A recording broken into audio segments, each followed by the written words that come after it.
Leicester City, our biggest rivals, took everything away from us. From our manager Pep Guardiola to even the Premier League trophy. It was a massive setback because I really thought it was finally time to take S2GFC to the next level, defending our Premier League title, winning the Champions League, becoming the world's best club. But once again, it feels like we're playing catch-up. Leicester City have the best manager, they've got unlimited money, and now a lot of football pundits are questioning how I'm running the club. Is Lenny good enough for the job to take on Pep Guardiola is what everyone's asking, which to be honest is a fair question, because last season we couldn't compete against Pep's Leicester. Lenny was tactically outmatched, and also in the Champions League, a massive embarrassment as we got knocked out in the round of 16. Now what's crazy is that Jose Mourinho is available. In fact, he's personally submitted his CV to the club. To be honest, when I'm looking at Mourinho's CV, the clubs he's managed, he could be the perfect man to take on Pep Guardiola and Leicester. But as crazy as it sounds, I want to give Lenny the G more time. I have seen firsthand how good of a manager he can be, because if you remember when we faced him in the Europa League final when he was the manager of Porto, he beat us. He beat Pep Guardiola. His first season back at S2GFC, things were chaotic, especially mid-season losing Rodri Mendoza to Real Madrid. That was a big blow. I feel we do owe it to Lenny to give him one more chance to get us those big trophies, winning the Premier League back again, the Champions League, possibly the treble. You know what? I'm tearing up this CV by Mourinho. We don't want him. We're trusting Lenny. And already the work has begun. In pre-season itself, I'm having a tense meeting with Lenny, and he's very clear about this season. He wants mega improvements, especially considering Leicester City are building a super team. Apparently, even this season, they're about to make 2 big signings. And I mean, they've already got Lamine Yamal, Balde, Nico Paz. What more do they need? But yeah, Lenny's made it clear that this season, he wants a big improvement in the centre-back spot. That is absolute priority. And also a better option in the right-back spot. And I can see why, because we've got Sebastian listed as backup to Sykes, and Sykes is only 82. No surprises, Lenny wants big defensive reinforcements. Now, the big positive is that S2GFC is now financially a very stable club. In fact, last season we had £93 million of profit, and that's going to get carried over to this season. And already that's an incredible budget to start with, before we even talk about all our sponsors. To start with, of course, we do have Adidas, who are willing to renew their contract with us, but it feels like the amount is reduced compared to previous seasons. They're only willing to do it at 30 million. I can see why we didn't win any major trophies, so they are pulling back their sponsorship, but still, I want to trust Adidas. Oh, and that does mean the budget is going up to a massive 123 million. But hold on, guys. Remember our deal with Kuwait Airways? They've betrayed us. They've just signed a mega deal with Leicester City. Unbelievable, bro. For the last 2 seasons, they've been backing us. But they saw Leicester on the rise and decided to dip. That's business for you, I guess. In fact, it's seemingly hard to get a shirt sponsor this season. All the brands are flocking towards Leicester, especially because they've got a marketable player like Lamine Yamal. Do you know what? I feel like this is the influence of the Hart family. Are they stopping brands from signing deals with us to financially make us tight? I definitely feel like that's what they're up to. Of course, now that the Hart family have also won the Premier League. But the good news is, we do have one brand that's always gonna back us. Normand & Co. Bakery. Of course, it's the bakery that's gone international, run by our very own Albie Normand. He's no longer a starter, he's a squad player, but he's still an integral part of our team. Especially because he's giving us a £25 million deal with Normand & Co. Bakery. We'll take that. We need that. With that, we're now up to 148 million, but there is still more money coming, and that's thanks to the Premier League TV money. Puts our budget up to 178 million. And finally, the Champions League TV money. This is massive. 40 million from the get-go, and the same rule applies. Every round we go through, we're going to get an additional 25 million. And that means, boys, officially, we've got our biggest budget yet, 218 million to spend. And before we get to work on Lenny's agenda of improving the backline, we've got to unveil our brand new kits for the season. Although it does hurt to see that Premier League Golden Badge now gone, but I'm hoping in this kit we can regain it. Also, wait a minute. Why do we still have Kuwait Airways as our sponsor? They literally betrayed us and are now sponsors of Leicester City. Hold on, boys. Something is wrong, because in our goalkeeper kit, we've got Kuwait Airways in the middle. Bro, how cold is this kit though? Luca Gigante looks fire in this, but hey, we've got bigger problems, man. Kuwait Airways haven't paid me and we're still promoting them. And look at that, boys. Even in our away kit, we've got the same problem. Okay, so I've just had a chat with the guys at Adidas because this is simply unacceptable. And apparently this is because of a printing mistake. And guess who was responsible for printing out our jerseys? Flippin' Pablo Gonzalo. How did he sneak into Adidas and become an employee? This guy's the biggest hater, man. And to think at one point he was our coach. coach. All he's doing now is to try and bring the downfall of our club. But I've gotten word from Adidas that they are working to fix this ASAP. But I can't believe it. To start off the season, we're gonna have wrong kits. Something stupid always needs to happen at S2GFC, bro. It is like a given. Meanwhile, guys, all we can do is start focusing on our transfer targets. Let's not mess up there. And I want to start with centre-back because I do feel like that's the most important thing we need to do. We got to get Timber a reliable centre-back partner because Konsa is 34. We've got Will Fish as backup. Washi is decent as well. But if we want to really win the Champions League, we're going to need an upgrade over Konsa. Now, since we're looking for centre-backs, I think it makes sense to send one of our former centre-backs and captain, Sebastian Finch, to scout some talents. And Finch has already brought me 3 options. Aiden Heaven being one of them, 85 overall. Guardiol being the other, 88. A bit older though. And finally, Usman Diomande. And honestly, among all 3 of these, I feel like Diomande is the best option. He's someone who performs both for his country and his club. 28 is kind of the perfect age. He's got all the experience. I think we can get him for a really good price. And yup, our gaffer Lenny leads the negotiation, gets things sorted. And we do end up signing Diomande for 72 million. I feel like that is a phenomenal deal. Not gonna lie, our backline looks a lot more serious. And maybe now we should get to work to improving the right back. That was also part of Lenny's agenda. But hang on, he's just messaged me that he wants me to wait before making any more additions because he wants to test a brand new tactical system in a pre-season game. And well, we do have a pre-season game against AC Milan. What is Lenny cooking here? And this is completely different from Lenny. A 4-3-3 with a CDM, no longer playing with the cam. I mean, this is kind of similar to what we had with Pep Guardiola. But remember, even Lenny has gone to the school of Pep Guardiola. He's worked with him. And it seems like he feels that this system is better for us. We'll have Nicholas Hart playing as an inside forward. Ooh, but also Avila starting by the looks of it. Is this system made so we can get the best out of Avila? That is kind of what I'm feeling like. Buardi being a holding midfielder, Timber being box to box. Probably will have to switch them on either side. It works out better that way. But I can see why Lenny wanted me to wait before making any signings. Because if he does go with this system, we're going to need reinforcements in the midfield. Because yeah, we've only got Albi Norman then as backup. Because I presume even Gallardo will be used as a right winger competing with Avila. This new system could change everything. But yes, it all kind of depends on how the team actually performs. It is a new system. Can Buardi play in that number 6 role? Can we keep possession well? Because remember, this formation relies a lot on keeping possession. But already I'm seeing some good signs as we're on the attack here with Brandon Neal. Looking for maybe a cross for Sean King. We attacked well there. And now King. Maybe King will work better in this role as he looks for a pass for Brandon Neal. Tries to get it back. Avila attacking it. How did McNan save that? Oh, it's Avila on set pieces. I feel like this season, Lenny has realized he needs magic if he wants to succeed. So giving Avila more of a responsibility, because of course he is the heir to Lamine Yamal. So far we've kept the ball really well. Some good link-up players. Nicholas takes advantage, gets the goal. I feel like in this system even Nicholas could benefit because he's going to be playing closer towards goal. It does kind of make me emotional to see Lenny make tactical changes, bro. Because remember when he was earlier on at the club? Bro was just clueless. All he knew was to motivate the players. Because yeah, remember we just stuck to one tactic for like 2 seasons. But of course now with all the learnings Lenny has got from being an understudy to Simeone as well as Pep, coaching Porto and winning the Europa League with them, he's a very capable manager. That's why I'm backing him. Sean King waiting for the run of Timber. And here goes Timber. Box to box midfielder. That is what Timber does. Honestly, having the Timber brothers at our club, probably the best thing that could have happened to us. Now for the second half, we're making a whole host of changes. Unfortunately, I put Gallardo in the reserves. I'm just stupid, man. He should have been here. We would have brought him on for Avila. But we are playing Bullock down the left, looks like. I feel like this season it's going to be Avila and Gallardo competing for the right wing spot and Bullock and Nicholas Hart competing for the left wing spot. That's going to make it really interesting because Bullock is way higher rated than Nicholas, but we know how clutch Nicholas can be. And also, look who's back in the squad. Bobang Malangu.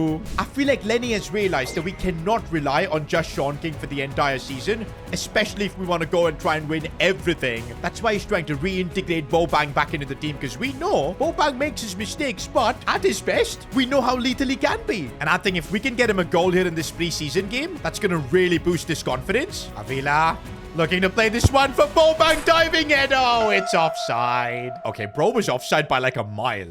Scotty Bullock. Now, I do feel like in this left wing position, he's been much better for us because last season he was kind of invisible. Look at him go now. Gets the goal. Oh, are we going to also see a goal from Bobang Malangu? Oh, come on. He gets into those positions but can't finish. And if this season we are going to trust Bobang, he's going to have to do better. But you know what? This was a very impressive preseason game. I feel like Lenny has made his decision. Looks like we are about to make a massive tactical shift, a 4-3-3 system, and now our job is to make this work on the pitch. Guys, I just remembered Rodri Mendoza. We need an extra midfielder, and just imagine how perfect he would have been. He was once our player of the season, and look at him at Real Madrid, up to an 88 overall. Fair enough. Now we do have 140 million to bring in a midfielder, and the kind of profile we need is a playmaker, but someone who can also contribute defensively. And you know what? I am thinking about doing something absolutely crazy. The world's best midfielder, Vitinia, 92 rated, and the only reason this would be possible is because of his age. He's 32. His market value is dipped. We could legit get him for under 100 million, and he's perfect. He knows how to play in a three-man midfield. That's what he's done at PSG.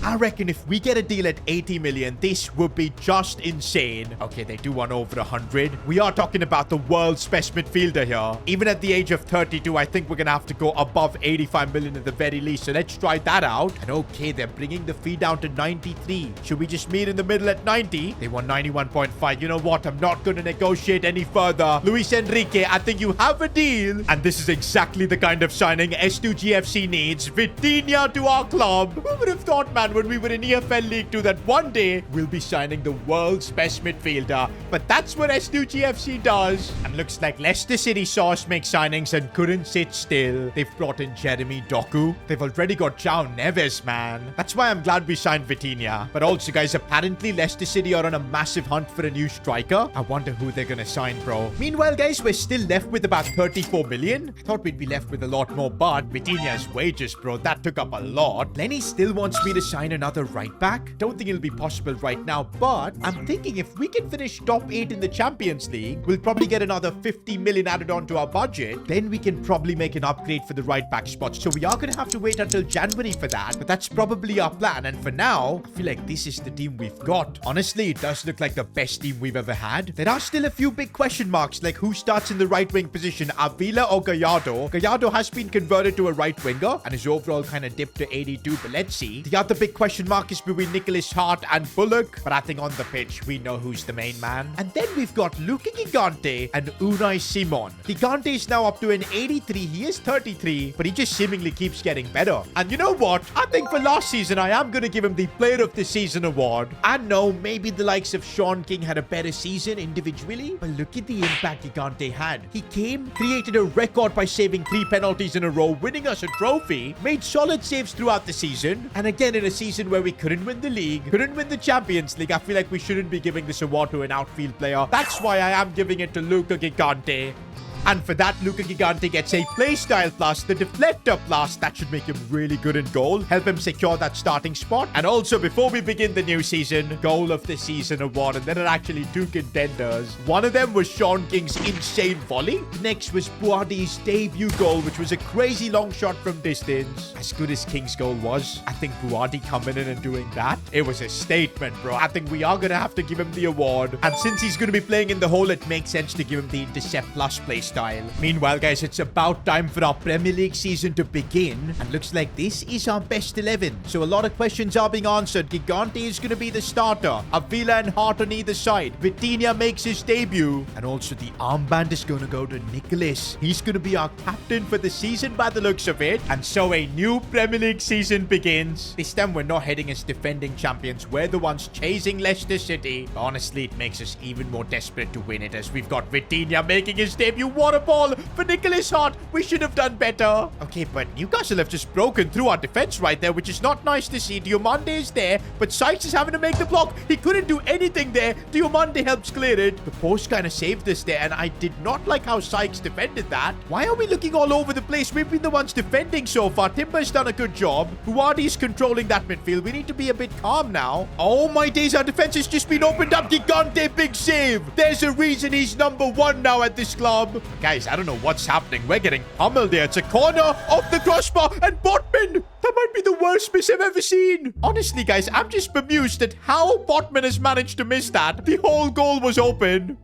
But guys, if Newcastle get another chance, they are not going to bottle. So we better get things right now. Oh my days, again opened up defensively. This time Luca Gigante couldn't stop it. Newcastle have just pummeled us. Okay, we are used to making comebacks, but this is not the start we wanted in this Premier League season. Oh my days, where is our defense, bro? This is crazy. Timber saves the day. But if we are going to play such an aggressive high line, we need to be more clinical when we've got the ball. And again, Diomande just cannot catch up with Costa. It's 2-0 for Newcastle. Absolute disaster. Is this how we're going to win the Premier League again? Halftime, and looks like both Nicholas and Avila have been hooked. To be honest, it's been a terrible performance, so a bit of fresh legs can't really hurt. Okay, Timber's managed to win that as Sean King makes a run. He's kept himself onside. Sean King, lovely finish. Maybe Lenny's halftime team talk has worked. Oh no, but we've been opened up. Gigante, good save. Honestly, Diomande, he's been getting really exposed in this first Premier League game of the season. Maybe he needs time to adjust to S2GFC. Okay, here we go on the counter-attack. Sean King running through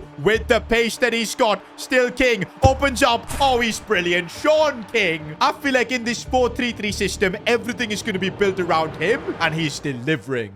Okay, it's 2-2. We've got 30 minutes. We could make a historic Premier League comeback here. I feel like now we're finally seeing what Vitinia can produce. It's taken him a while, and he looks for that pass for Bullock. It's absolutely lovely. And here goes Scotty Bullock. What can he do? Goes backwards for Vitinia. Takes a touch, opens up some space, goes for goal. Vitinia on his S2GFC debut. What a strike. Whatever Lenny did at halftime, it's absolute genius. You know what? When Vitinia opened up that space, I kind of felt it. I knew the goal was coming. Not gonna lie, boys. This comeback has really impressed me. For how horrible we were in the first half, we were just that good in the second. We get the 3 points. Vitinia as well shined, especially in that second half. And also, Lenny making some bold statements in the post-match presser. Nobody's place is guaranteed in the team. Everybody's got to deliver. I think that goes straight to Avila and Nicholas, who didn't have the best of halves. Because when Gallardo and Bullock came on, the game kind of changed. It does look like we've got the most confident version of Lenny possible. Look at that, boys. We are going toe-to-toe with Leicester City. They won their game as well. We now play Manchester City, and this is going to be a challenge. I feel like the key to winning at Etihad will be to start the game off strong. Because if we put in the same first half performance that we did against Newcastle, City are going to hammer us away. And by the way, I still see Haaland playing for City. There have been rumors about him leaving Manchester City. Not sure which club is linked with him. But if that happens, it kind of helps us in the title race, I guess. Oh, but Vitinia finding space here for Nicholas Hart. Has he got the message from Lenny? I think he has, as Nicholas scores. He's telling Lenny to calm down. He's still the main man. Also, I can see why Haaland wants to leave the City team, because they do not look the same. The way we carved them open for that first goal, it was too easy. Wadi's really making the CDM position his own as he looks for Vitinia, who's been genuinely insane, especially since that second half against Newcastle. Let's see what he can do. Looks for the pass for Sean King, who's going to try and open things up, and King scores. Bro, Vitinia's stats so far, couple of assists and a goal he's had. King, by the way, with his 3rd Premier League goal. This is the only thing that worries me this season, man, how open our defense is, and Haaland has broken through, gets a goal. City have made a comeback. I do feel like Lenny's going to need to adjust tactically, especially in big games, because I don't know with this high line if we can play against the very best. Because, I mean, just look at that. We're playing with an extreme defensive approach. No wonder we get destroyed on the counter. But yeah, early days in the season, it looks like Lenny is still sticking with his tactics. Hey, if we're winning, it's fine, I guess. But that could change now as Haaland has been put through. Gigante, what a save. Also, Lenny's bringing on Gallardo because Avila is not having a good game. He's keeping Nicholas on because he scored. But yeah, Avila, you're the next Lamine Yamal, bro. But expecting more from you, kid. Gallardo. Oh, that's a good delivery for Sean King, who couldn't win the header. I feel like we're going to need that 3rd goal if we want to just secure the 3 points here. Good ball that for Nicholas Hart, who's broken through. Can he keep his composure? The angle is tough, and he puts it wide. Oh, but Nicholas has found space again to get the goal, maybe. And no, he's put it wide again. Lenny's fuming on the sidelines, and I think he's seen enough. Bullock is going to come on. Also, more changes with Normand as well as Malangu. It feels like this season, Lenny's willing to use his entire squad, even if it means subbing off some of the big players. He does not care. Well, I think Lenny's made the right choice, because look at Bullock on the counter with that pace. Should get the goal. Oh, what a finish. Super sub Bullock hits different, bro. That should settle this game against City. And there you go. 3-1. Gotta give Lenny credit here. Top class management from him. Man, I do feel like this is going to be one of the craziest title races ever. Look at Leicester, bro. 2 games, 2 wins. They've scored 5 goals. All we can do is compete on the pitch. And a big decision from Lenny here. Gallardo starts over Avila. Vitinia again. Looking for the line-breaking ball for Sean King. Oh, this time he got tackled. Oh, Delap has gotten the better of me there. He's completely through. Gigante can't save it. Chelsea take the lead. Somebody maybe just tell Lenny to not have this extreme high line, man, because I feel like it's costing us a lot. Once again, we're in a situation where we need to make a comeback. But okay, we're right now trying to make a quick comeback, and that's exactly what we do. Nicholas Hart gets the goal. And Quinton Timber sees the run being made by Guillermo Gallardo, the Argentinian. Opens up his body, but the keeper read it so well. Chance for a set piece, though. We normally don't score from corners, and that is not going to change. Vitinia, lovely release for King. Can he get the touch ahead? He can. He's such a beast, but without the finishing. He literally did everything right there. And by the way, I always forget Frank Lampard. Senor Frank, former S2GFC manager. That's who we're up against today. We had such a good time when he was the boss, man. Honestly, it was special.